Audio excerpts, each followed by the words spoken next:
By the end of this video, you'll know exactly how to manage employee self-service in Gusto, from adding new team members to handling permissions and resending invites. Employee self-service is one of the most powerful features in Gusto because it shifts routine administrative tasks like updating personal details, viewing pay stubs, and managing tax forms directly to your employees, which frees you up from being a constant middleman. If you find this helpful, please like and subscribe, and let's get started. First, you need to get comfortable with the People section in your Gusto admin dashboard, because this is your command center for all employee data. When you log in, look for the People tab in the main navigation menu along the top or left side of your screen, depending on your version. Clicking that takes you to a list of every employee in your company, showing their names, roles, and statuses at a glance.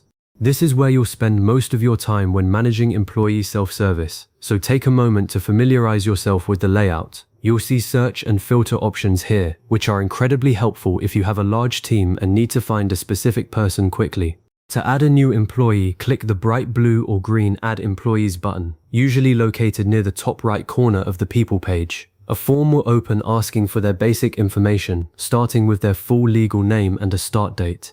Be extremely careful here because Gusto uses the start date to calculate their first paycheck, tax withholding, and benefits eligibility windows. Next, you'll enter their work address and a personal email address that isn't shared with anyone else in the company.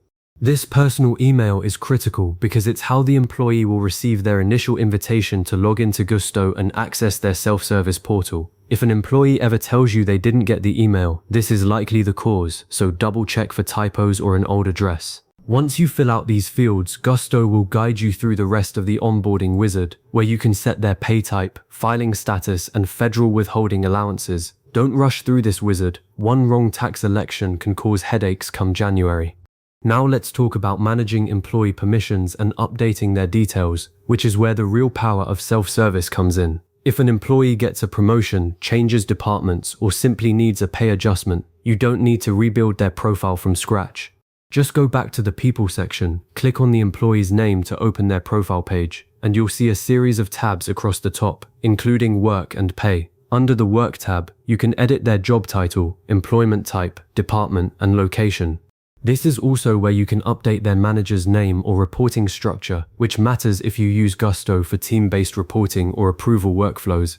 Under the Pay tab, you can adjust their hourly rate or salary, change their pay schedule, and modify their deduction amounts for things like 401k or health insurance premiums. Here's a pro tip. Always make pay changes at least one pay period before they're supposed to take effect, so Gusto has time to process the adjustment and send the updated data to your payroll provider. If you change the rate on the day payroll runs, you might end up with a partial period calculation that confuses the numbers. One of the most common support requests you'll get is from employees who have lost access to their Gusto account or never received their initial invitation. Fortunately, fixing this is straightforward. Go back to the employee's profile under People, then click on the Personal tab. Scroll down until you see the section labeled Account Access or Invitation Status.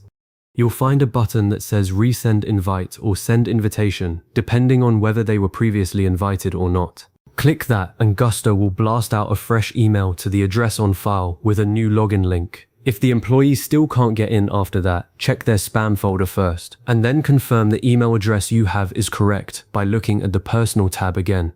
A common pitfall here is that employees often change their personal email without telling HR, so ask them to confirm the email they want to use. You can edit the email address directly in the Personal tab, then resend the invite immediately. This process usually takes less than a minute, but it saves you from a long back and forth email chain.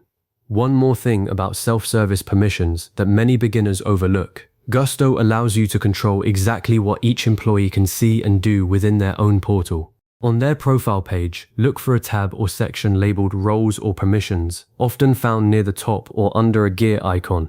Here you can restrict whether they can view their own pay stubs year-round, change their direct deposit accounts, update their W-4 tax elections mid-year, or see company-wide documents. For most employees, the default self-service access is perfect. But if you have a role that requires extra security, such as an executive whose salary should not be editable, you can lock down those options. I recommend reviewing these permissions annually or whenever an employee changes positions. It's a small step that prevents accidental changes that could throw off your payroll or compliance records. To recap, you've learned how to manage employee self-service in Gusto by navigating the People section, adding new employees with accurate details, editing their work and pay information when life changes happen, and quickly resending invites when someone gets locked out.